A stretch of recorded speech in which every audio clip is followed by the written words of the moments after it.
Tennessee opens as a touchdown plus favorite against Florida. We're just hearing. So what do you make of that number early?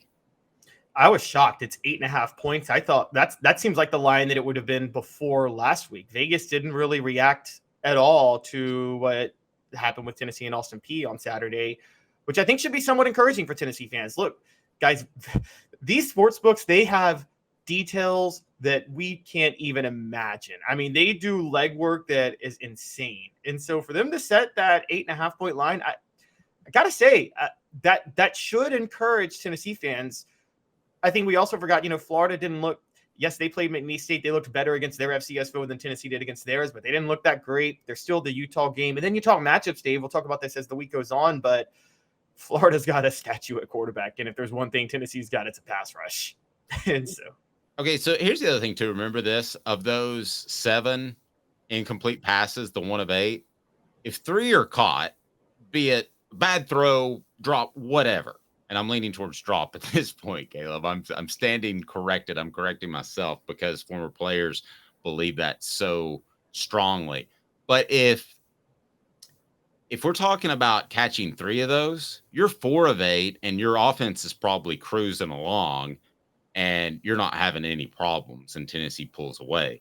I'm not an excuse maker, but I do think the weather did not help, and the fact that it was a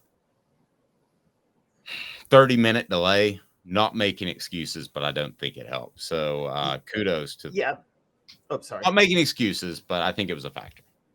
Yeah, I agree. And again, if you're right, if 3 of those plays are converted on, we're probably, and nothing else changes throughout the game, we're coming back talking about, Tennessee played their C game and it was Austin Peay, so we understand why. We're not having the big concerns that we're talking about right now if 3 of those plays are converted on. And I think what Vegas is seeing is, because we've now seen it, Dave, with Virginia and Austin Peay, with grain of salt, it's Austin Peay, but we did see it with Virginia, at least through the first half. When Tennessee's offense sputters, the defense holds firm. They hold firm. And more importantly than that, the matchup with Florida, look, say Joe Milton has a really rough first half against Florida.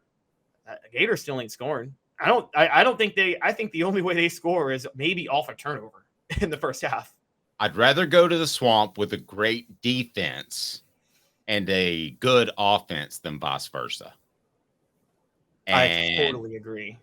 Yeah, because you can really take the air out of that crowd. I'm not talking about early scores. I'm talking about the fact that they're watching that same old offense, which they're going to get frustrated with because they're used to the Urban Meyer offenses of the world and the Steve Spurrier offenses of the world. I know they've had a layoff, but still, that's what they were used to and raised on. And it ain't that with Graham Mertz.